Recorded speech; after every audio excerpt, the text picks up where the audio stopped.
E minor 7 shape all the way from the 2nd fret up to the 14th. Here we go. 1, 2, ready, go. 2, 3, up another one. Up another one. Up another one. Up to the 6th fret. All of the other strings, the other 5 strings, are open and ringing freely. Up another one.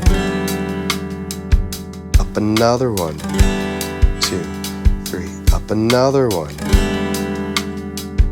Up another one. That's 12. Up to 13. 2. Up another one. 14. Now turn it back around. Here's 13. 3. Back to 12. If you would like to do quarter notes like this, 3, 4, you may.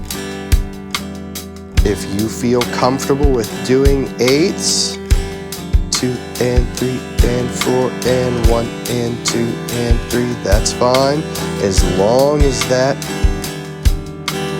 finger moves on beat 1